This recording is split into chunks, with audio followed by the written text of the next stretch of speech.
The wagon train had stopped 3 times that day, and each time Diana Crawford had braced herself for the punishment that would follow the water Thomas offered her through the bars of her cage. She was 20 years old and had learned to read kindness as a prelude to cruelty. The traders who had bought her from her stepfather 2 months ago in St. Louis had perfected this particular torture. They would give her extra food, a blanket on a cold night, a moment of seeming compassion, and then within hours would deliver pain that made her wish she had refused their false mercy. It was a game to them, a way to break her spirit more thoroughly than simple brutality ever could. They were transporting her west to sell her to a brothel in California, and they wanted her compliant, afraid to accept or reject anything, frozen in perpetual anxiety. The landscape had shifted from green Missouri valleys to the stark, brown expanses of what Thomas said was Nevada territory. It was August of 1867, and the heat pressed down like a physical weight. Diana's dress clung to her skin, stained with dust and sweat. Her dark hair hung in tangles around her face, and her blue eyes had learned not to hope for anything beyond survival. When the wagon lurched to a stop for the 4th time that afternoon, Diana did not look up. She heard Thomas and Raymond arguing outside, their voices carrying through the still air. "We are low on supplies," Thomas said. "We have to stop in the next town. Paradise is too close to civilization," Raymond replied. "Too many questions. We do not have a choice. The horses need rest, and we need water. We will be in and out before anyone notices." Diana closed her eyes and pressed herself against the corner of the cage. Towns meant people, and people meant the traders would be on their best behavior, pretending she was a willing passenger, threatening her with violence if she made a sound. She had learned that lesson in Independence when she had tried to signal a shopkeeper, and Raymond had broken 2 of her ribs that night. The wagon started moving again, and Diana counted her breaths the way she had learned to do when fear threatened to overwhelm her. 1 breath in, 1 breath out. She had survived this long. She would survive longer. Paradise, Nevada, was barely worthy of the name. A single street of wooden buildings baking in the sun, a few horses tied to hitching posts, and maybe 40 people total if you counted every soul in the surrounding area. But it had a general store, a saloon, a stable, and most importantly, a well in the center of town with water that ran cold from somewhere deep underground. The wagon pulled up near the stable, and Thomas climbed down to negotiate with the stable master, while Raymond stayed close to Diana's cage, his hand resting meaningfully on his pistol. "Not a word," he said quietly. "Not a look. You are my niece traveling west with family. If you value that pretty face of yours, you will remember that." Diana nodded, her throat dry. She had learned that compliance bought her small mercies. Resistance bought her pain. But then a voice cut through the afternoon heat, calm and measured. "That is a mighty small cage for a niece." Diana's eyes flickered up to see a man approaching the wagon. He was tall, well over 6 feet, with broad shoulders and the lean build of someone who worked hard for a living. He wore dusty trail clothes, a worn hat pushed back on dark hair, and his green eyes were fixed on Raymond with an intensity that made the trader shift his weight. "She is sickly," Raymond said quickly. "The cage protects her from falling out of the wagon when she has her spells." The cowboy tilted his head slightly, still looking at Raymond, then his gaze moved to Diana. She saw something shift in his expression, something that looked like recognition though they had never met. Not recognition of her face, but recognition of what he was seeing. The fear, the bruises, the wrongness of the situation. "What is your name?" he asked, directing the question to Diana. Raymond stepped between them. "Now see here, stranger. This is family business. I am talking to the lady." The cowboy's voice did not rise, but there was steel underneath the quiet words. "Madam, what is your name?" Diana opened her mouth and no sound came out. She could feel Raymond's anger radiating like heat. She knew what would happen later if she spoke now, but something about the way the cowboy stood there, waiting patiently for her answer, not moving, not threatening, just waiting, made her find her voice. Diana, she whispered. Diana Crawford. Miss Crawford, my name is Xander Mitchell. I am the Deputy Sheriff of Paradise, and I would like to ask you a question. Are you traveling with these men of your own free will? The world seemed to stop. Diana could hear her own heartbeat pounding in her ears. This was the moment that would determine everything. If she told the truth and Xander Mitchell did nothing, Raymond and Thomas would kill her before they left Nevada. If she lied, she would end up in California and the life that waited for her there. But something in Xander Mitchell's steady green eyes told her he was not asking a question he did not already know the answer to. He was giving her a chance to confirm what he had already decided. No, she said, and the word came out stronger than she expected.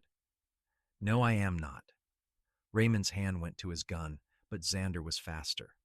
His own pistol cleared leather with practiced ease, aimed squarely at Raymond's chest.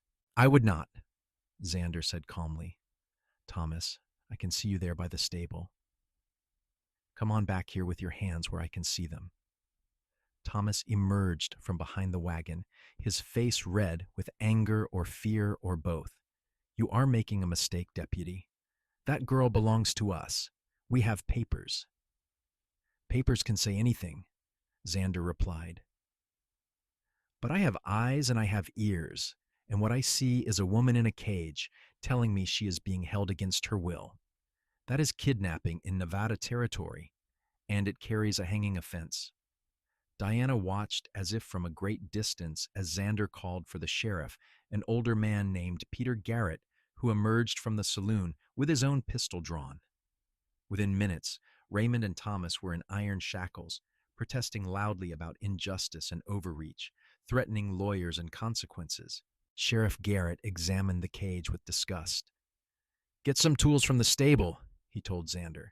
Get this woman out of there. Xander holstered his gun and disappeared into the stable, returning with a heavy iron bar. He worked at the lock for a moment, then shook his head. This will take too long. Stand back, Miss Crawford. Diana pressed herself into the far corner of the cage as Xander wedged the bar between the door and the frame. His muscles strained under his shirt as he leveraged his weight, and with a screech of protesting metal, the lock gave way and the door swung open. Fresh air rushed in, carrying the scent of dust and horses and freedom. Diana stared at the open door, unable to move. It is all right, Xander said softly. You are safe now. No one is going to hurt you. And that was when Diana's carefully constructed defenses finally crumbled. She had been trained to expect pain after kindness.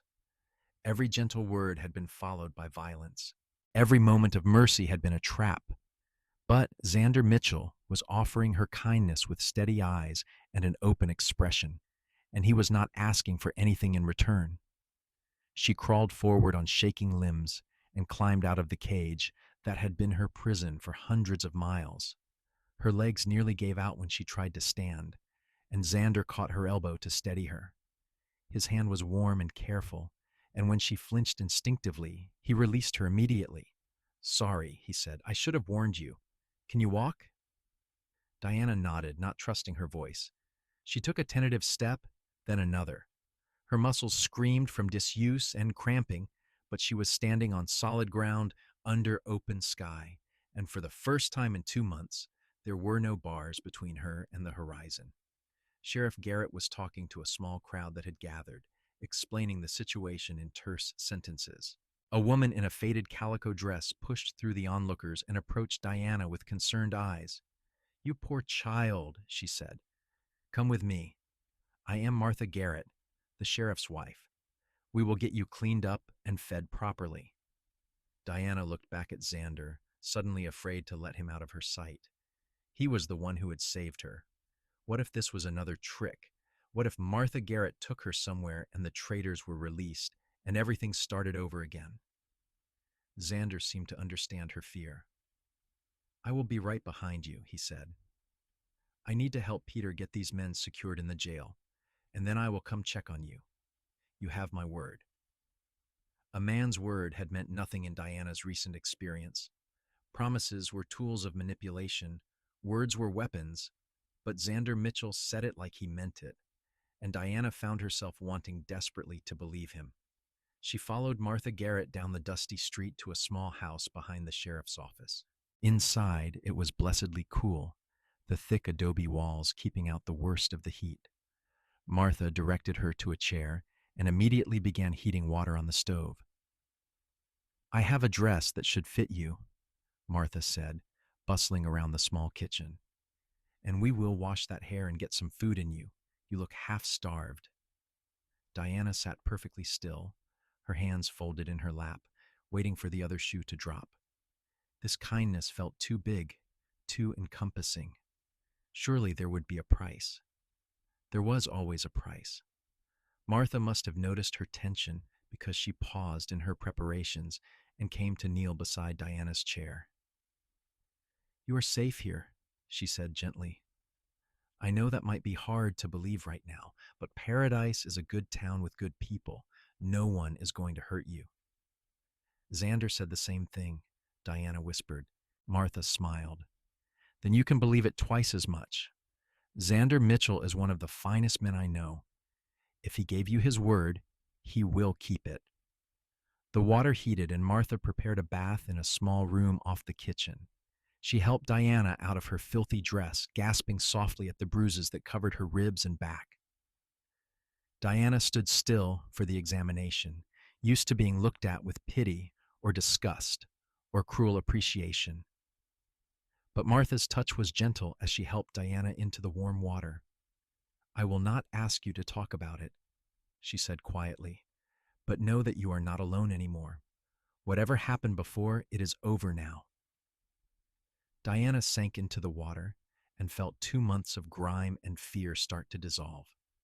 Martha washed her hair with soap that smelled of lavender, working carefully through the tangles. The simple act of being touched without violence made Diana's throat tighten with emotion. By the time she emerged from the bath, wrapped in a clean towel, Diana felt more human than she had in weeks. Martha produced a dress of soft blue cotton that fit reasonably well, though it was loose in places where Diana had lost weight during her captivity. "There now," Martha said approvingly. "You look like a proper young lady again. Come sit in the parlor and I will bring you something to eat." Diana moved to the small parlor, still half expecting someone to grab her, to tell her this was all a mistake or a test. But no one did. Martha brought her a plate of cold chicken, bread with butter, and sliced apples that tasted like heaven. Diana ate slowly at first, afraid of being sick, but her body craved the nourishment, and she finished everything on the plate. She was just setting down her fork when there was a knock at the door. Diana tensed, but Martha patted her shoulder reassuringly as she went to answer it. Xander Mitchell stood on the doorstep, his hat in his hands. He had cleaned up too, Diana noticed. His face was freshly washed, and his hair was damp. "Come in, Xander," Martha said. "I was just getting some food into Miss Crawford."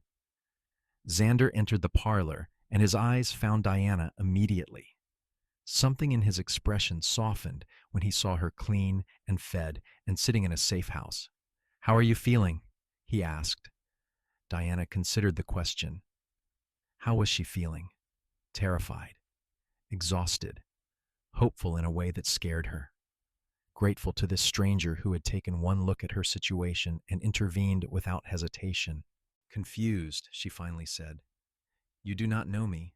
Why did you help me?" Xander pulled up a chair and sat down, keeping a respectful distance. Because it was the right thing to do, because no one deserves to be caged like an animal, because I could. "But you do not know me," Diana repeated. "I could be anyone. I could be a criminal, or a liar, or anything. Are you?" "No." "Then there is your answer." Xander leaned forward, resting his forearms on his knees. "Miss Crawford, I need to ask you some questions about those men and how you came to be with them. I know it will not be pleasant to talk about, but I need to understand the situation so I can make sure they face proper justice." Diana's hands twisted in her lap. She did not want to tell this story. She did not want to speak the words that would make it all real again. But Xander was waiting patiently, and Martha had settled into another chair with an encouraging nod, and Diana found herself starting to talk. She told them about her mother dying when she was 16, about her father remarrying less than a year later to a woman named Caroline, who had made it clear she considered Diana an unwelcome burden. She told them about her father's death in a factory accident 2 years ago, and how Caroline had legal control over Diana as her stepmother. She told them about the debts Caroline claimed Diana's father had left, debts that needed to be paid. She sold you, Xander said quietly, and there was something dangerous in his voice now. Diana nodded. To Raymond and Thomas. They paid her $300 and said they would take me west to work as a domestic servant for a wealthy family. But once we left St. Louis, they told me the truth. They were taking me to San Francisco to sell me to a brothel. Martha made a small sound of distress. Xander's jaw tightened, but his voice remained calm. Did they hurt you? Diana looked down at her hands. They liked to give me kindness and then take it away. They would give me water, and then once I drank it, they would hit me for being greedy. They would offer me a blanket and then punish me for accepting it. They said they were training me to be grateful for whatever I received. They were training you to be afraid, Xander said. Afraid to accept help. Afraid to trust kindness. Afraid of hope. Diana met his eyes and saw understanding there, not pity. Yes.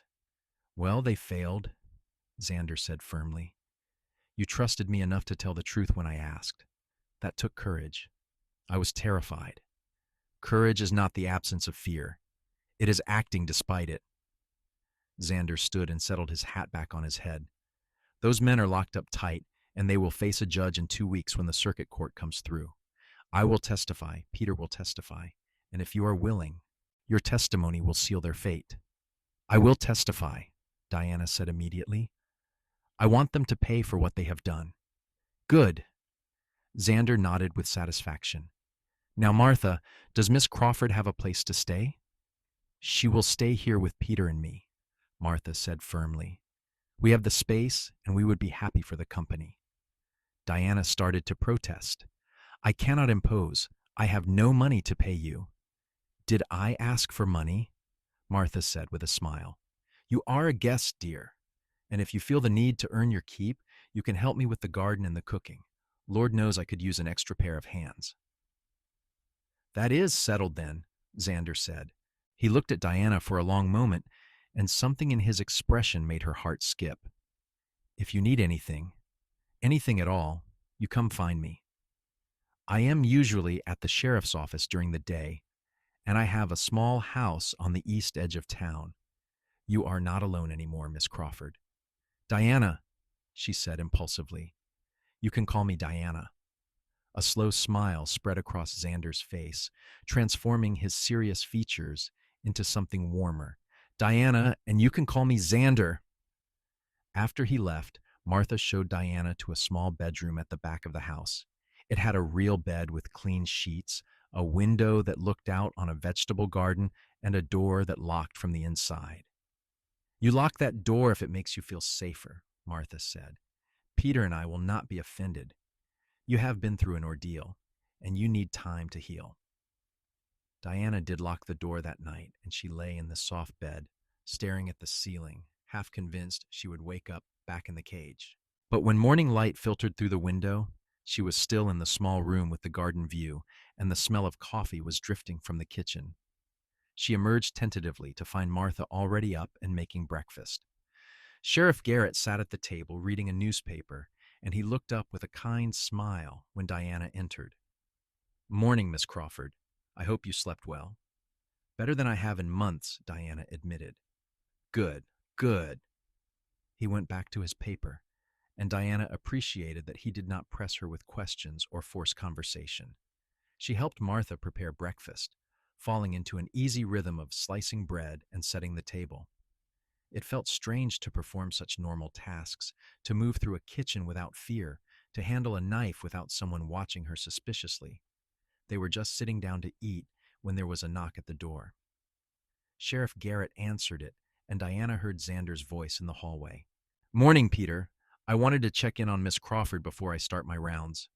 Come in, come in. We are just having breakfast. Martha, set another plate. Xander appeared in the kitchen doorway, and Diana felt her breath catch. In the clear morning light, she could see him more clearly than she had the day before. He was probably 25 or 26, with dark hair that fell across his forehead and those striking green eyes.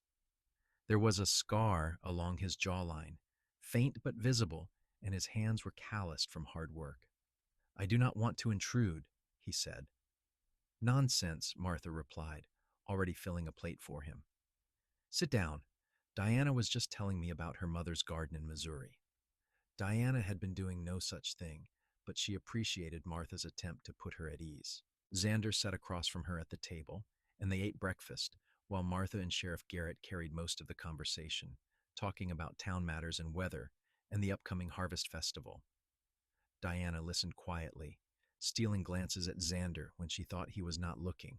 Once she caught him doing the same thing, and they both looked away quickly, a faint flush coloring Diana's cheeks. After breakfast, Xander helped clear the table despite Martha's protests that he was a guest. He moved comfortably in the small kitchen, clearly familiar with the Garrett household, and Diana found herself relaxing slightly in his presence. I should get to work, Xander said finally. Diana, would you mind walking with me for a moment? There is something I want to show you. Diana looked to Martha, who nodded encouragingly. Go on, dear. The dishes can wait. They stepped out into the morning sunshine, and Xander led her down the main street of Paradise at a leisurely pace. People were starting their day, opening shops and greeting neighbors. Several people called out good mornings to Xander, and he returned them with easy familiarity. Everyone knows you, Diana observed. Small town, Xander replied with a shrug. I have been deputy here for 3 years. Before that, I worked cattle drives up from Texas. I got tired of the wandering and settled here. Why Paradise? Why not? He smiled at her. It needed a deputy. I needed a purpose. Seemed like a fair trade. They reached the end of the main street, where a small church stood, freshly painted white with a modest bell tower.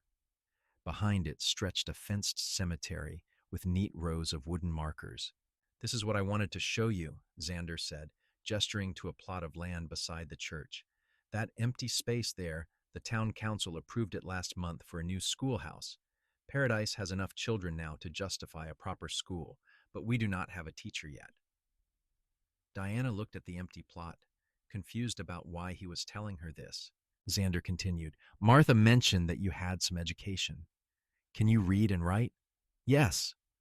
My mother taught me, and I attended school until I was 14. I can do sums, and I know some history and geography. That is more than most folks around here. Diana, I am not saying you have to decide anything now. You have been through something terrible, and you need time to recover. But when you are ready, when you feel safe and settled, Paradise could use a school teacher. It would give you a purpose here, a way to build a new life. Diana stared at him, overwhelmed by the casual way he talked about her future, as if it was certain she would have one. You are talking like I am staying. Are you not? I do not know. I have not thought beyond today. Xander turned to face her fully, his expression serious. I understand that, but I want you to know that you have options. You are not trapped anymore. You can stay in Paradise if you want to, or you can go somewhere else. You can become a teacher, or you can do something completely different. The point is, your life is yours again. You get to choose. The concept felt foreign and precious. Diana had not made her own choices in so long. Even before Raymond and Thomas, Caroline had controlled every aspect of her life. The idea that she could simply decide what she wanted and pursue it seemed almost impossible. What if I make the wrong choice? She asked quietly. Then you make a different choice. Diana, there is no script you have to follow. You are 20 years old. You have your whole life ahead of you. You sound very certain about that. I am certain about you, Xander said, and there was something in his tone that made Diana's heart skip. I saw your courage yesterday. Anyone who could survive what you survived and still trust a stranger enough to tell the truth has a strength that most people never find. You are going to be fine. They walked back to the Garrett house in companionable silence, and Xander tipped his hat before heading to the sheriff's office. Diana watched him go, feeling something unfamiliar stirring in her chest. Not quite trust, not yet, but the beginning of it. The first fragile shoots of hope breaking through frozen ground. The days fell into a rhythm. Diana helped Martha with household tasks, slowly regaining her strength and rebuilding muscle she had lost during her captivity. She worked in the garden, pulling weeds and watering vegetables, finding peace in the simple repetitive work. She learned to cook Martha's recipes, kneading bread dough and stirring stews, taking satisfaction in creating something nourishing. And every day, at some point, Xander would stop by. Sometimes it was for a meal, sometimes just to say hello and check on her welfare. He never stayed too long or pushed too hard, but his steady presence became something Diana found herself looking forward to. She began to notice small things about him: the way he always removed his hat indoors, the quiet respect he showed to everyone he encountered, the careful way he moved around her, always mindful of her space, never touching her without warning, the way his whole face changed when he smiled, lines crinkling around his eyes. 1 week after her rescue, Diana was sitting on the front porch of the Garrett house shelling peas when Xander rode up on a beautiful chestnut mare. He dismounted and tied the horse to the fence, then climbed the porch steps with something in his hand.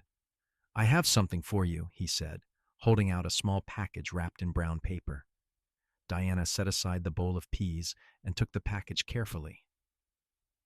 What is it? Open it and see. She unwrapped the paper to reveal a book, its leather cover worn but well cared for. She opened it to the title page and read, Pride and Prejudice by Jane Austen. I remember you said your mother used to read to you, Xander said. I thought you might like something to read now. I borrowed it from Mrs. Henderson, who runs the general store. She said you could keep it as long as you like. Diana traced her fingers over the title, emotion tightening her throat. It had been so long since she had held a book, since she had been able to lose herself in a story. Thank you, she whispered. You are welcome. Xander settled onto the porch steps, looking out at the street. May I ask you something? Of course. What do you want? Not what you think you should want, or what would be practical. What does Diana Crawford want for her life? No one had ever asked her that question before. Diana thought about it carefully. I want to feel safe, she finally said. I want to wake up in the morning without being afraid. I want to do work that matters. I want to have friends and a home, and maybe someday a family of my own. I want ordinary things. Ordinary things are the best things, Xander said. They are the things worth fighting for. What do you want? Diana asked, turning the question back on him. Xander was quiet for a long moment. I want to be someone who makes a difference. I want to build something lasting. I spent years drifting, never putting down roots, always moving on to the next town or the next cattle drive. I got tired of that. I want to belong somewhere. And you feel like you belong in paradise? I am starting to. He looked at her then, and there was something in his eyes that made Diana's breath catch. More so recently, the air between them seemed to thicken with unspoken words.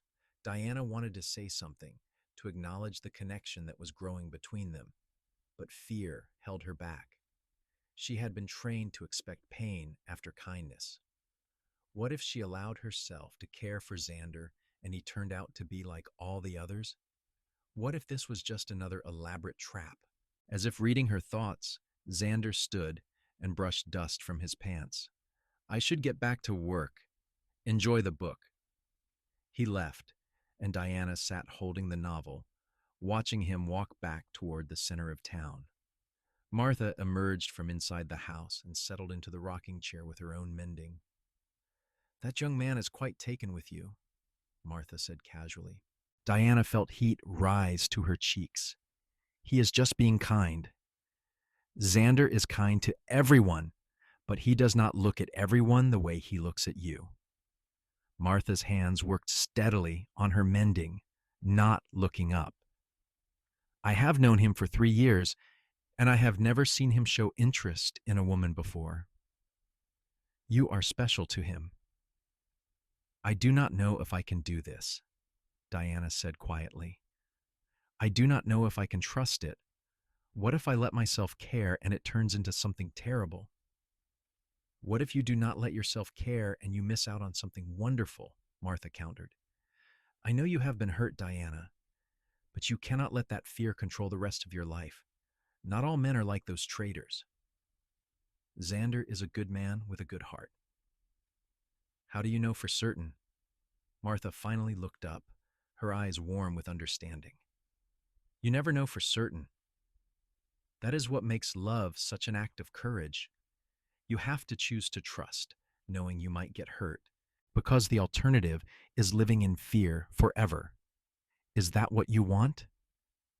Diana shook her head. No, but I do not know how to stop being afraid. You do it one day at a time, Martha said. You accept one kindness without waiting for pain. Then another. Then another. Eventually, the fear starts to lose its grip. You have already started whether you realize it or not. You are here, are you not? You accepted help. You accepted shelter and food and friendship. Those were all acts of trust. Diana had not thought of it that way. She supposed Martha was right. Every day she stayed in paradise. Every meal she shared with the Garretts. Every conversation she had with Xander, she was choosing to trust just a little bit more. That night, she read the first chapters of Pride and Prejudice by lamplight, losing herself in the story of Elizabeth Bennet and her complicated feelings about the proud Mr. Darcy. She found herself smiling at Elizabeth's spirit, admiring her refusal to accept unsuitable matches just because society expected it. The next morning, Xander appeared at breakfast again, and this time Diana greeted him with a genuine smile. His whole face lit up in response, and Diana felt something warm bloom in her chest. Did you start the book? He asked as they ate. I did. I stayed up far too late reading. Is it good? Very good. Have you read it? Xander shook his head. I am not much of a reader. Never had the patience for it. But Mrs. Henderson recommended it highly. Maybe I could read some of it aloud, Diana suggested impulsively. If you would like, my mother used to say stories are better when shared. I would like that very much, Xander said, and the warmth in his voice made Diana's heart race. So they fell into a new routine. In the evenings, after Xander finished his duties and Diana had helped Martha with supper, they would sit on the Garrett's front porch and Diana would read aloud from Pride and Prejudice. Xander would listen intently, sometimes asking questions about the characters or the story, sometimes just sitting quietly as Diana's voice carried through the twilight. Sheriff Garrett would join them occasionally, and Martha would bring out lemonade or coffee, and it felt to Diana like she was part of a family again. The fear that had been her constant companion for months began to recede, replaced gradually by a cautious contentment. 2 weeks after her rescue, the circuit judge arrived in Paradise to hold court. Diana had been dreading this day, knowing she would have to face Raymond and Thomas again and recount her ordeal publicly.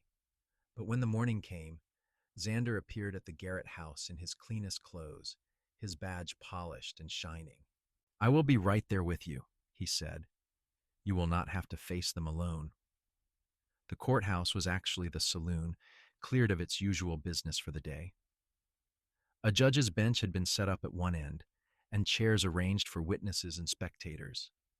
A surprising number of Paradise's residents had turned out, filling the available seats and standing along the walls. Diana sat between Xander and Sheriff Garrett, her hands clenched in her lap. Raymond and Thomas were brought in wearing shackles, and Diana felt her stomach turn at the sight of them. Raymond's eyes found her immediately, full of venom and promises of retribution. But Xander leaned slightly closer, his arm brushing hers. "They cannot hurt you anymore," he murmured. "No matter what they say or how they look at you, they have no power over you now." The trial proceeded with efficient formality. The judge, a severe man named Samuel Hendricks, listened to Sheriff Garrett's testimony about the circumstances of Diana's rescue. He examined the cage that had been brought as evidence, his expression growing darker. Then it was Xander's turn.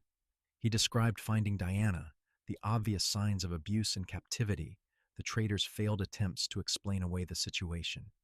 He spoke clearly and calmly, but Diana could hear the anger underneath his measured words. "Deputy Mitchell," the judge said, "in your professional opinion, was this young woman being transported against her will?" "Without question, Your Honor. She was imprisoned in a cage, visibly malnourished and injured, and when given the opportunity to speak freely, immediately stated she was being held captive." "And did the defendants offer any credible explanation for these circumstances?" "They claimed she was a willing passenger who needed the cage for her own safety due to illness. That explanation does not hold up to any reasonable scrutiny." Finally, it was Diana's turn to testify. She approached the witness chair on shaking legs, very aware of every eye in the room on her. The judge asked her to state her name and age for the record, then nodded for her to continue. Diana told her story again, more completely this time. She explained about her stepmother selling her, about the traitor's promises that proved to be lies, about their systematic campaign of psychological torture designed to break her spirit. She described the cage and the conditions of her captivity, the fear and desperation of traveling west, knowing what awaited her in California. "And did Deputy Mitchell rescue you from this situation?" the judge asked. "Yes, Your Honor. He saw immediately that something was wrong. He gave me the opportunity to tell the truth, and he believed me when I did." "Had you tried to seek help before?" Diana hesitated, then nodded. "Once in Independence, but the traitors threatened me, and I was too afraid to try again after that." The judge turned his attention to Raymond and Thomas. "Do you have anything to say in your defense?" Raymond stood, his chains rattling. "That girl is lying, Your Honor. Her stepmother sold her fair and square to work off family debts. We have papers." "Show me these papers." Raymond fumbled in his belongings and produced a document. The judge examined it, his mouth pressing into a thin line. "This document states that Diana Crawford was sold into indentured servitude for a period of 5 years. Gentlemen, I hope you are aware that the 13th Amendment to the Constitution abolished slavery and involuntary servitude in 1865.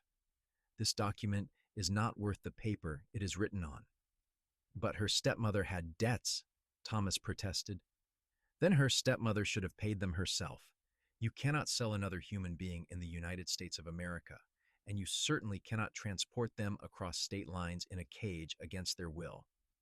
The judge's voice was cold with contempt. "I have heard enough. Raymond Foster and Thomas Webb, I find you guilty of kidnapping, unlawful imprisonment, and conspiracy to engage in forced prostitution. You will both be hanged at dawn tomorrow." The courtroom erupted in chatter. Raymond began shouting threats and obscenities, but the sheriff and his deputies dragged him and Thomas away. Diana sat frozen in the witness chair, stunned by the swift justice. Xander appeared at her side, offering his hand to help her up. "It is over," he said quietly. "They will never hurt you or anyone else again." Diana took his hand, and this time she did not flinch at his touch. His palm was warm and steady against hers, and she held on perhaps a moment longer than necessary before releasing him. Outside the saloon, several townspeople approached to offer their support and express their outrage at what had been done to her. Mrs. Henderson from the general store promised Diana could have any book she wanted from the store's small collection. The minister's wife invited her to the ladies' social circle that met every Wednesday. The blacksmith's teenage daughter shyly asked if Diana was really going to be the new school teacher. The attention was overwhelming, but also strangely healing. These people saw her as a victim who deserved justice, not as damaged goods to be pitied or exploited. They were offering her a place in their community, a chance to belong. That evening, Diana did not feel like reading. Instead, she and Xander sat on the porch in comfortable silence, watching the sun set over the Nevada desert. The sky turned brilliant shades of orange and pink and purple, the kind of sunset that seemed impossible in its beauty. "How are you feeling?" Xander finally asked. "I do not know," Diana admitted. "Relieved, exhausted. Strange. Is it wrong that I do not feel happy about them being sentenced to hang?" "No. It means you have a good heart. You can be glad they will face justice without taking pleasure in their deaths. I thought I would feel different once it was over. More free, maybe. But I still feel like I am waiting for something terrible to happen." Xander shifted in his chair to face her more fully. "That will take time to fade. You cannot undo months of fear in a few weeks. But every day it will get a little easier. Every day you will take back a little more of yourself." "You sound very certain." "I am certain because I see the progress you have made already. You smile now. You laugh at Martha's jokes. You sit out here with me without looking like you are planning an escape route." He paused, then added quietly, "You are healing, Diana. Maybe you cannot feel it yet, but I can see it." Diana looked at him, really looked at him, in the fading light. This man who had saved her life and asked for nothing in return, who showed up day after day with patient kindness, who believed in her recovery even when she struggled to believe in it herself. "Why do you care?" she asked. "You could have just locked up Raymond and Thomas and left me to sort out my own life. Why do you keep coming back?" Xander was quiet for a long moment, his eyes searching hers. "At first, because it was the right thing to do. You needed help, and I was in a position to give it. But now," he took a breath, "now I come back because I want to, because I find myself thinking about you when I am on patrol, because hearing you read makes me look forward to the end of the day, because when you smile, actually smile, it is the best thing I have seen in a long while." Diana's heart was pounding so hard she was sure Xander must be able to hear it. "I am afraid," she whispered. "I am afraid to trust this, to trust you. I know. I understand that. I am not asking you to trust me completely or make any promises. I am just asking you to let me keep showing up. Let me prove to you day after day that my kindness does not come with a price, that it is simply what you deserve." Tears stung Diana's eyes. What if I cannot get past the fear? What if it has broken something in me? Xander reached out slowly, telegraphing his movement, and gently took her hand. When she did not pull away, he squeezed her fingers softly. "You are not broken. You are hurt, and that is different. Hurt things can heal, and you do not have to do it alone." They sat together as darkness fell, holding hands on the porch, and Diana let herself imagine what it might be like to trust again, to believe in kindness without flinching away from it, to care for someone without waiting for the inevitable pain. It seemed impossible and terrifying and wonderful all at once. The next morning, Raymond and Thomas were hanged in a small clearing outside of town. Diana did not attend, but she heard the church bell toll at dawn, marking the execution. She sat in her small room at the Garrett house and said a prayer, not for the men who had tormented her, but for their souls and for her own continued healing. When Xander came by later that morning, he looked tired but relieved. "It is done," he said simply. "Thank you," Diana replied, "for everything, for saving me, for believing me, for being patient with me. You do not have to thank me for treating you like a human being. That should be the bare minimum anyone can expect." But Diana knew it was more than that. Xander had not just helped her escape physical captivity, he was helping her escape the mental cage that Raymond and Thomas had constructed around her, the expectation that all kindness was a trap, that all affection was dangerous. September arrived, bringing slightly cooler temperatures and the beginning of preparations for the harvest festival. Martha enlisted Diana's help in baking pies and preserving vegetables, teaching her recipes that had been passed down through generations. Diana found satisfaction in the domestic work, in creating something useful with her own hands. She also began helping Mrs. Henderson at the general store a few afternoons each week, organizing inventory and serving customers. The work gave her a sense of purpose and a small income of her own, though Mrs. Henderson insisted on paying her far more than the work warranted. "You are doing me a favor," the older woman insisted. "My arthritis has been bothering me something fierce, and having you here means I can rest these old bones." Diana suspected this was not entirely true, but she accepted the kindness gratefully. She was learning to do that now, to accept help without suspicion, to trust that people might genuinely want to assist her without expecting anything in return. Her friendship with Xander continued to deepen. They still spent evenings reading together, having finished Pride and Prejudice and moved on to a collection of short stories. But they also went on walks through the desert in the cool of the evening, Xander pointing out plants and wildlife, Diana asking questions about his life before paradise. She learned that he had grown up in Texas, the youngest of 4 sons. His father had been a rancher, stern but fair, and had taught all his boys to work hard and treat others with respect. Xander had left home at 18 to make his own way, spending years working cattle drives and odd jobs before settling into law enforcement. "Did you ever want to go back to Texas?" Diana asked during one of their walks. "Sometimes I miss it," Xander admitted. "Miss my family, miss the land I grew up on. But I needed to find my own path, not just follow in my father's footsteps. My brothers were happy to take over the ranch. I needed something different." "Do you write to them?" "Now and then. My mother writes more often. She is always asking when I am going to settle down and give her grandchildren." He said this with a self-deprecating smile that made Diana's stomach flip. "And what do you tell her?" "That I am working on it."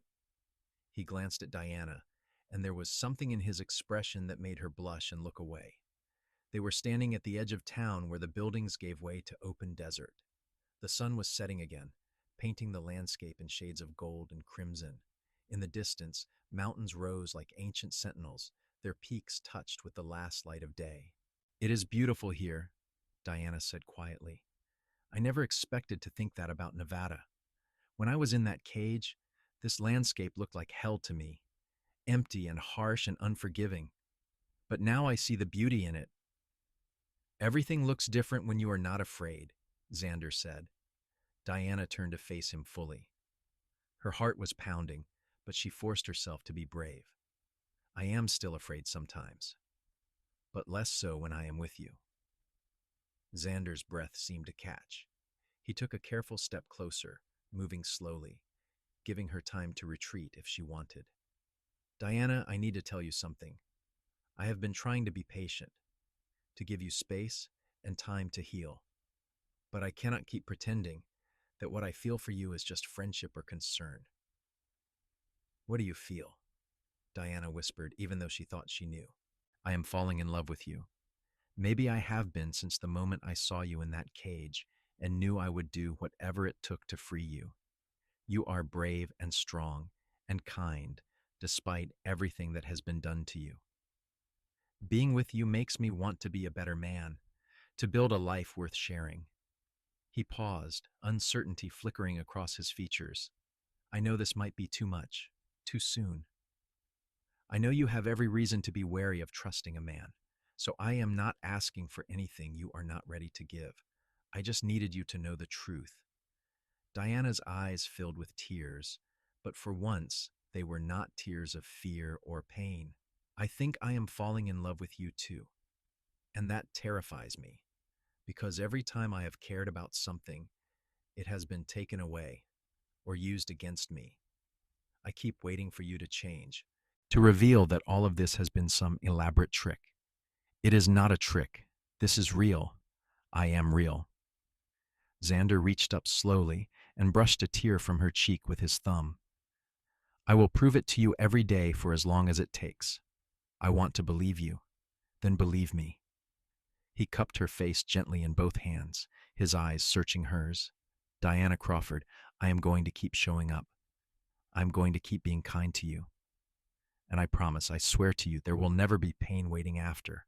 No punishment, no tricks, no cruelty. Just honest affection from a man who thinks you are the most remarkable woman he has ever met." Diana closed the distance between them, rising on her toes to press her lips softly to his.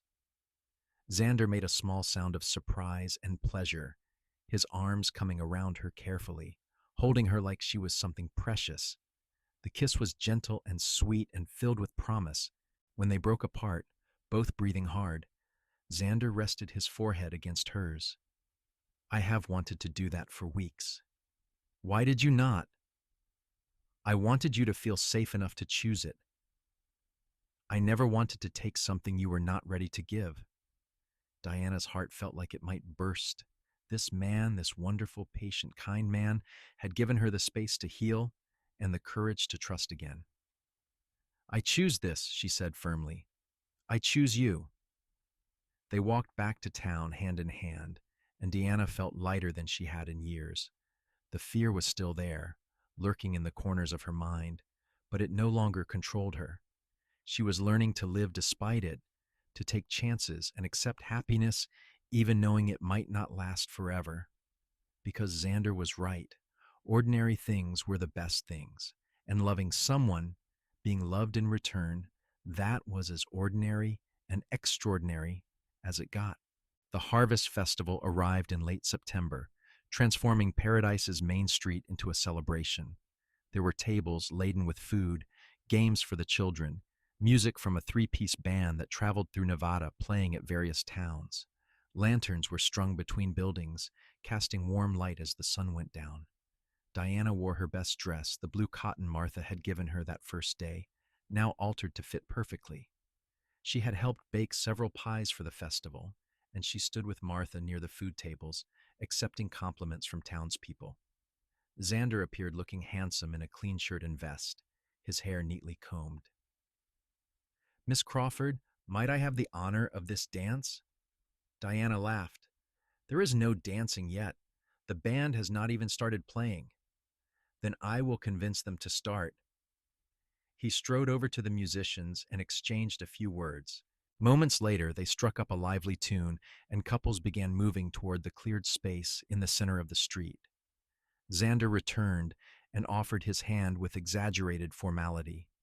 "Now may I have this dance?" "I am not very good," Diana warned, but she took his hand anyway. "Neither am I. We will stumble through it together." They joined the other dancers, and Diana found herself laughing as Xander twirled her with more enthusiasm than skill. It did not matter that they missed steps or that Xander accidentally stepped on her toes twice. What mattered was the joy of moving to music, of being part of a community celebration, of being held in the arms of a man she was learning to love. As the evening wore on, Diana found herself relaxing into the festivities.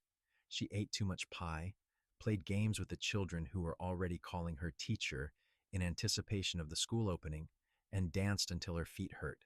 During a break in the music, Xander pulled her aside to a quiet spot near the church. The sounds of the festival were muted here, and they could see stars beginning to appear in the darkening sky. "I have been thinking about something," Xander said, suddenly serious. "The town council approved the schoolhouse to be built starting next month. It should be finished by December. Mrs. Henderson has been spreading the word that you will be the teacher, and about 15 families have already committed to sending their children." "That is wonderful," Diana said, excitement bubbling up. "I have been reading teaching materials Mrs. Henderson ordered for me. I think I can do this." "I know you can." Xander took both her hands in his. "But I have been thinking about more than just the school. I have been thinking about the future, about my future, and your future, and maybe our future together." Diana's heart began to race. "What do you mean?" "I mean that I have fallen completely in love with you, Diana. I mean that I want to build a life with you. I know it has only been a few months, and I know you might need more time. But I need you to know that my intentions are serious. I want to court you properly, and eventually, if you will have me, I want to marry you." Tears sprang to Diana's eyes. You want to marry me? More than I have ever wanted anything, but only if you want it too. Only if you feel safe enough and ready enough. I will wait as long as you need. Diana thought about the past few months, about being caged and afraid, about being rescued and learning to trust again, about Xander showing up day after day with patient kindness, never asking for more than she could give, always believing she would heal. I do not need to wait, she said. I know what I want. I want a future with you. I want to teach school and come home to you every evening. I want to build something real and lasting. I want ordinary things with you. Xander's face broke into the biggest smile Diana had ever seen. He picked her up and spun her around, both of them laughing, and when he set her down, he kissed her soundly, not caring that they were in public view of anyone who might walk by. Is that a yes? He asked when they finally broke apart. That is a yes, Diana confirmed. Yes to courting. Yes to a future. Yes to all of it. They returned to the festival holding hands, and Martha took one look at their faces and started crying happy tears. Sheriff Garrett shook Xander's hand with hearty approval. The news spread through the celebration quickly, and soon half the town was congratulating them. Diana stood in the center of it all, surrounded by friends and well-wishers. Xander's arm warm around her waist, and she felt something shift inside her. The cage that Raymond and Thomas had built around her mind, the fear they had trained into her, finally crumbled completely. She was free, truly free. Free to love and be loved. Free to build a life of her own choosing. Free to accept kindness without waiting for pain. The courting period that followed was a sweet time in Diana's life. Xander was attentive without being overbearing, romantic without being presumptuous. He brought her wildflowers from the desert, taught her to ride a horse so they could explore the surrounding landscape together, and sat with her every evening as she prepared lessons for the school. The schoolhouse was completed in early December, a single-room building with neat rows of desks, a potbelly stove for heat, and a blackboard along one wall. Diana stood in the empty classroom the day before it was set to open and felt a surge of pride and purpose. "You're going to do wonderfully," Xander said from the doorway. He had helped build the schoolhouse along with most of the other men in town, and he looked around the space with satisfaction. "What if I am terrible at it?" Diana asked. "What if the children do not listen or I cannot control the classroom? Then you will figure it out. You are one of the strongest people I know, Diana. A few children are not going to defeat you." The first day of school arrived, and 16 children of various ages filed into the classroom with expressions ranging from excited to terrified. Diana took a deep breath, smiled at them, and began her new career. It was challenging and exhausting, and occasionally frustrating, but it was also deeply rewarding.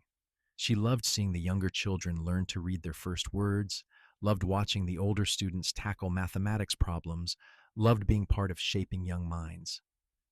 Xander proposed officially on Christmas Eve of 1867. He had spent weeks secretly building furniture for a small house on the edge of town, a two-room cabin with a porch and a view of the mountains. He brought Diana there after the Christmas church service, snow falling lightly around them. "I built this for us," he said as they stood in the empty main room. "If you say yes, if you agree to be my wife, I know it is not much, but we can add on as needed. And there is room for a garden, and stables if we want horses." Diana walked through the small house, running her hands over the furniture Xander had crafted with such care. A table and chairs, a rocking chair by the fireplace, a bed frame waiting for a mattress. "You built this yourself?" she asked. "With some help from Sheriff Garrett and a few others, but I did most of it." He looked uncertain suddenly. "Do you like it?" "I love it." Diana turned to face him, her heart full. "And I love you." "Yes, Xander Mitchell. Yes, I will marry you." Xander pulled a small box from his pocket and opened it to reveal a simple gold band. It was my grandmother's. My mother sent it from Texas when I wrote to tell her about you. Diana held out her hand, steady and sure, and Xander slipped the ring onto her finger.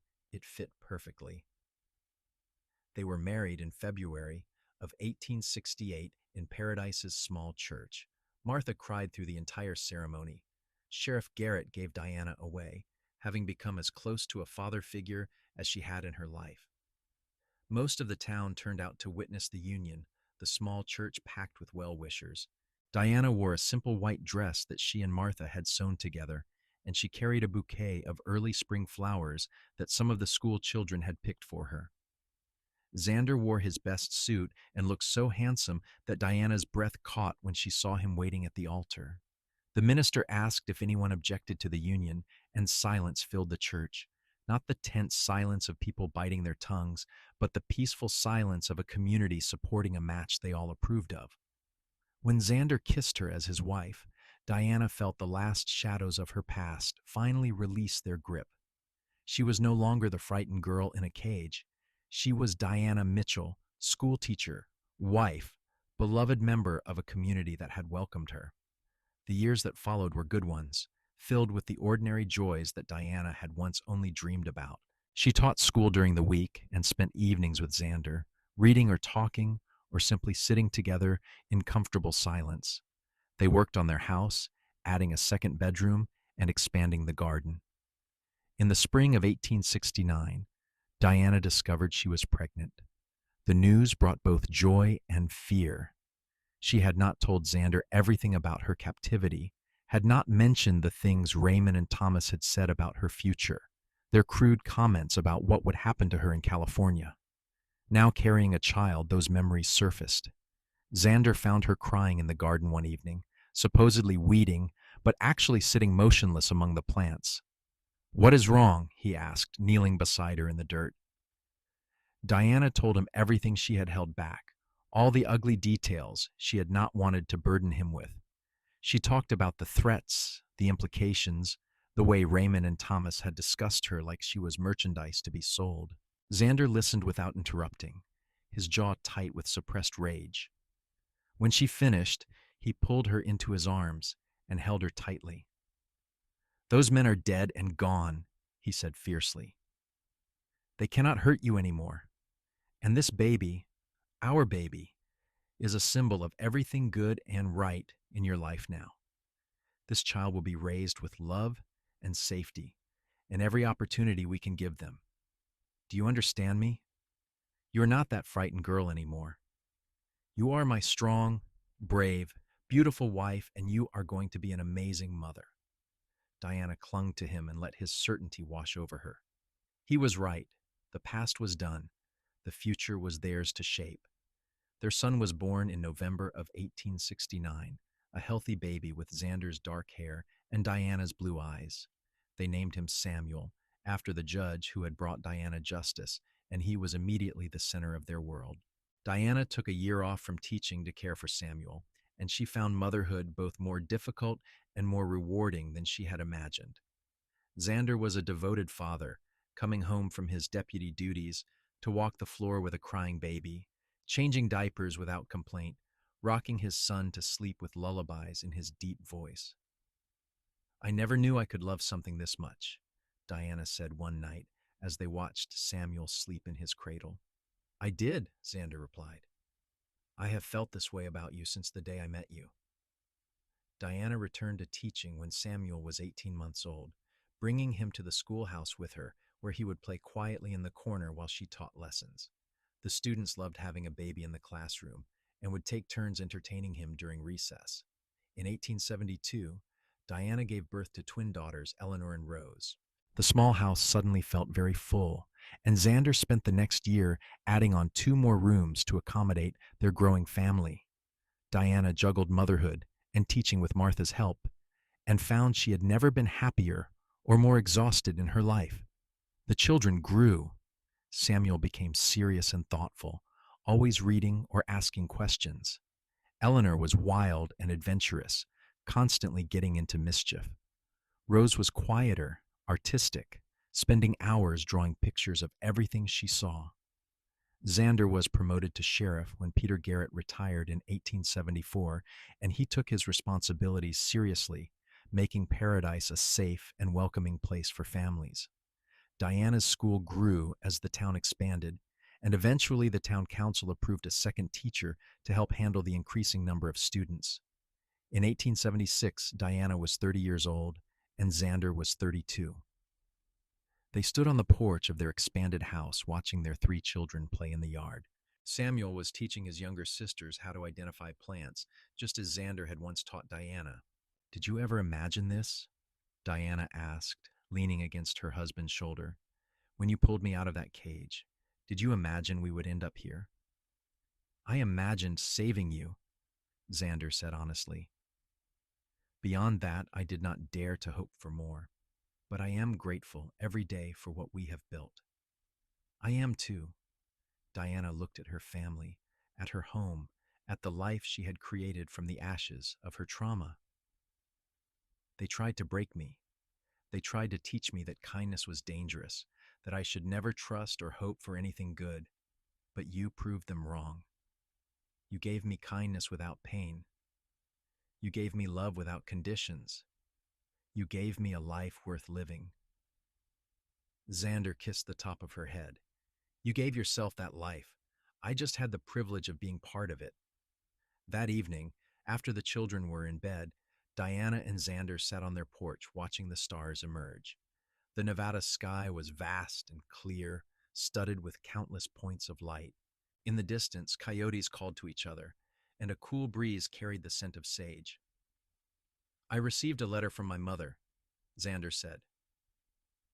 "My father passed away last month. Heart failure." "Oh, Xander, I am so sorry." Diana took his hand. "He was 73. He lived a good long life." Xander was quiet for a moment. "My mother wants us to visit. She wants to meet you and the children. See where I have made my life." "Would you like to go?" "I would. I want my mother to know the woman who made me the happiest man alive. I want my brothers to meet my family." They traveled to Texas that summer, a long journey with three young children that tested everyone's patience. But when they arrived at the Mitchell Ranch, Diana was welcomed with open arms by Xander's mother, a sturdy woman named Elizabeth who hugged Diana fiercely and cried over her grandchildren.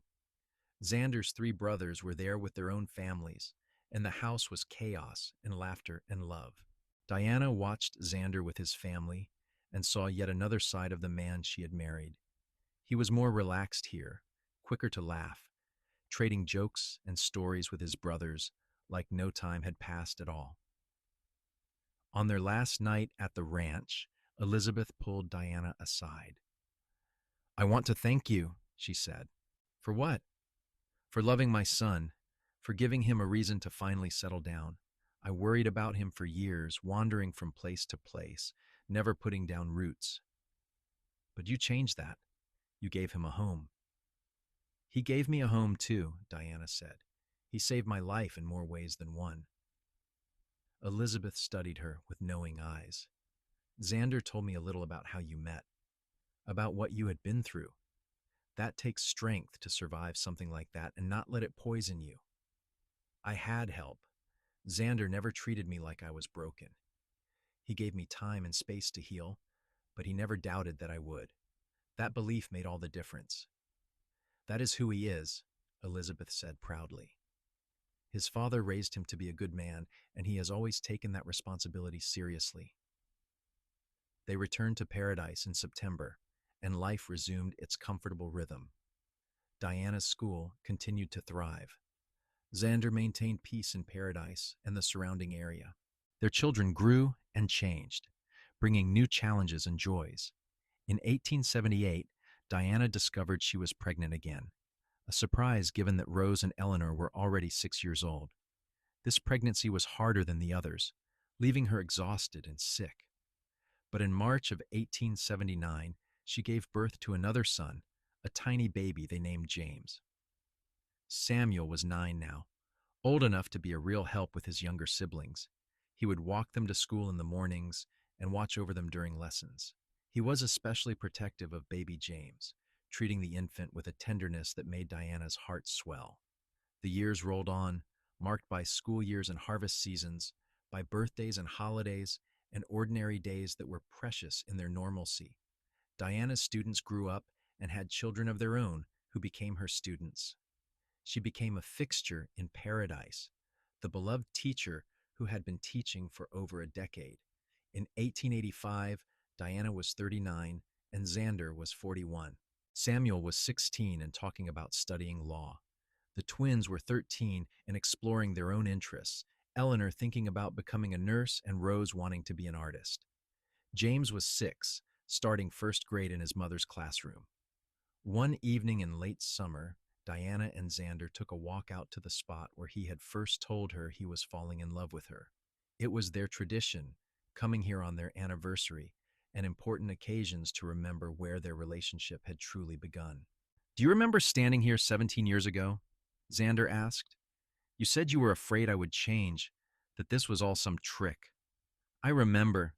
I was so scared to trust you. And now? Now I know that some people are exactly who they appear to be.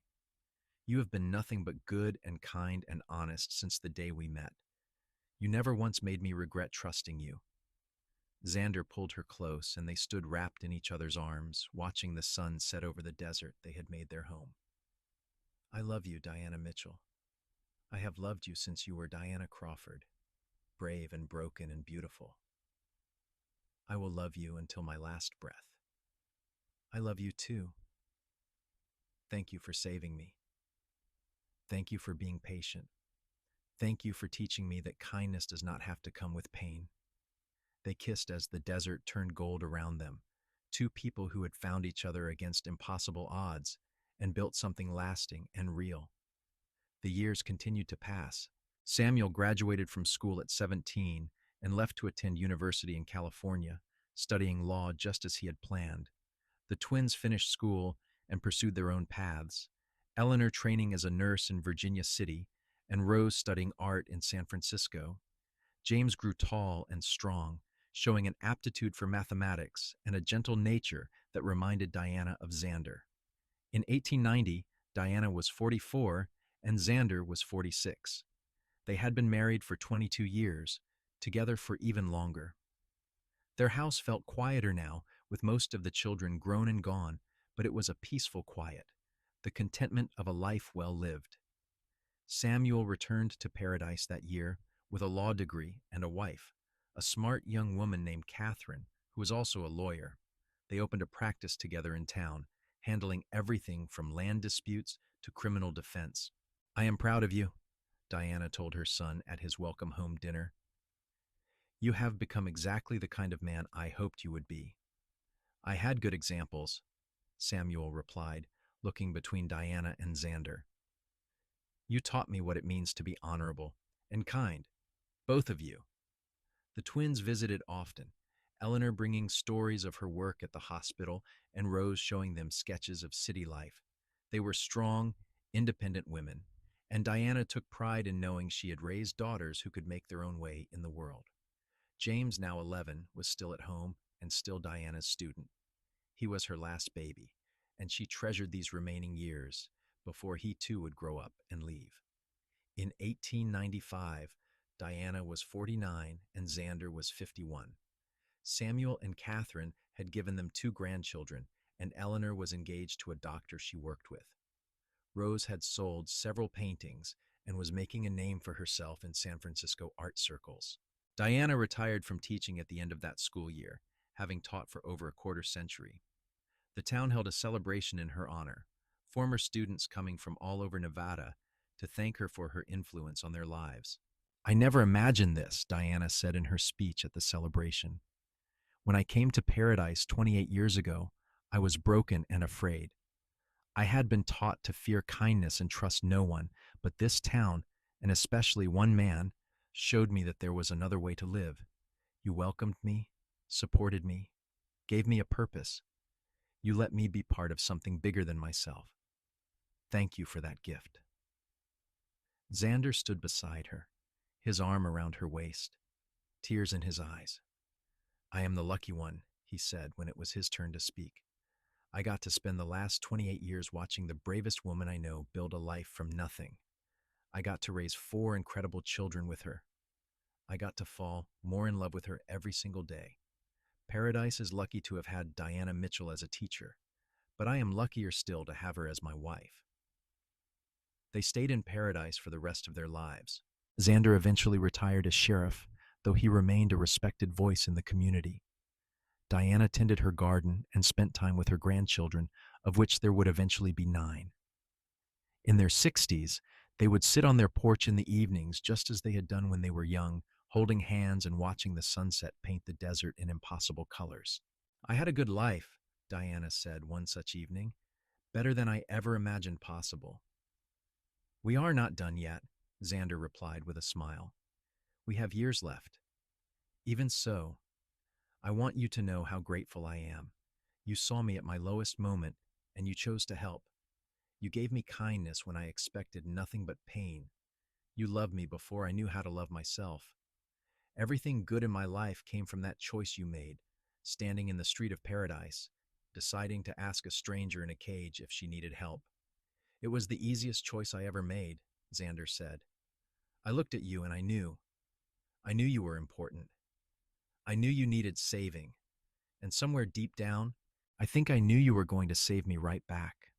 How did I save you? You gave my life meaning. You gave me a family and a purpose beyond just enforcing the law. You made paradise a home instead of just a place I worked. You taught me what it means to build something lasting. He squeezed her hand gently. We saved each other, Diana. That is what love does. They sat in comfortable silence as the stars emerged, one by one, in the vast Nevada sky. Somewhere inside the house, James was studying for his university exams, preparing to follow his own dreams. Around them, the desert bloomed with late summer flowers, hardy plants that thrived in harsh conditions. Just like Diana herself, she had survived cruelty and captivity, had clawed her way back from trauma and fear, had built a life so full of love and purpose that sometimes she could hardly believe it was real. But it was real. Every moment of it. The good man sitting beside her, the family they had created, the community they had served, the ordinary, extraordinary life they had lived together. She had been trained to expect pain after kindness. But Xander Mitchell had given her 28 years of kindness without pain, without conditions, without cruelty. He had proven day after day, year after year, that love could be simple and steady and safe, and that had made all the difference. Years later, when Diana was 72 and Xander was 74, they celebrated their 52nd wedding anniversary, surrounded by children, grandchildren, and even a few great-grandchildren. The family gathered in paradise from all over the country, filling the house and spilling out into the yard. Samuel was a respected judge now. Eleanor ran her own hospital. Rose's paintings hung in galleries across the West. James was a mathematics professor at a university in Denver. They had all done well, built good lives, raised families of their own. As the celebration wound down and families prepared to return to their own homes, Diana's eldest granddaughter approached her. She was 21, the same age Diana had been when Xander had rescued her. Grandma, I heard you had an interesting story about how you came to paradise. Will you tell me? Diana looked at Xander, and he nodded encouragingly. So she told the story one more time, not shying away from the darkness of it, but emphasizing the light that had followed. She told it honestly, wanting her granddaughter to understand that terrible things could happen but did not have to define you, that healing was possible, that love was worth the risk of trust. So you see, Diana finished, I was taught to expect pain after kindness, but your grandfather showed me something different. He taught me that real kindness does not ask for anything in return, that real love is patient and steady and safe. He saved my life, but more than that, he gave me a life worth saving. Her granddaughter had tears in her eyes. That is the most romantic thing I have ever heard. It is not romance, Diana corrected gently. It is truth. It is choosing every single day to be kind to the person you love. to show up, to be patient, to offer support without expecting gratitude. Your grandfather has done that for 52 years, and I have tried to do the same for him. That is what I want, the young woman said. That kind of love. Then do not settle for less, Diana advised. Wait for someone who gives kindness without expecting pain. Someone who sees you at your worst and chooses to help anyway. Someone who believes in your healing even when you doubt it yourself. That person is worth waiting for. After everyone left, Diana and Xander sat on their porch one last time. They were old now, their bodies marked by decades of living, but their love was as strong as ever. Do you think we did all right? Diana asked. With our life, with our children, with everything? I think we did better than all right, Xander replied. I think we took something broken and made it beautiful. I think we built something that will last long after we are gone. Diana leaned her head on his shoulder, feeling the familiar comfort of his presence. I love you, Xander Mitchell. Thank you for being exactly who you are. I love you too, Diana Mitchell. Thank you for taking a chance on a cowboy who did not know what he was doing, but was determined to do it anyway. They laughed together, the sound carrying across the desert evening, and held hands as they had done thousands of times before. Two people who had found each other in the most unlikely circumstances and built an extraordinary life from the ashes of trauma. Diana Crawford had come to Paradise, Nevada in August of 1867 as a prisoner, frightened and broken and expecting nothing but more pain. Diana Mitchell lived in Paradise, Nevada until she died peacefully in her sleep in 1912 at the age of 76, surrounded by family, loved beyond measure, having built a legacy of kindness and education that would impact generations. She had been trained to expect pain after kindness, but Xander had given her 45 years of marriage filled with nothing but love and support and unwavering devotion. He had proven every single day that some kindness comes with no price at all, and that had made all the difference. Xander followed her 2 years later, dying quietly in the same bedroom where they had spent so many nights together. His last words were of Diana, calling her name as if she was waiting for him just beyond sight. They were buried side by side in the Paradise Cemetery, their graves marked with simple stones that read, Xander Mitchell, 1838-1914, beloved husband, father, and sheriff. He gave kindness without pain. Diana Mitchell, 1847-1912, beloved wife, mother, and teacher. She taught us all how to be brave. Their children ensured the graves were always tended, always decorated with fresh flowers. And for generations after, the people of Paradise told the story of the deputy who had saved a woman from a cage and the schoolteacher who had saved him right back, reminding everyone who heard it that love could heal even the deepest wounds, that kindness could overcome cruelty, and that ordinary lives built with extraordinary devotion were the most beautiful things of all.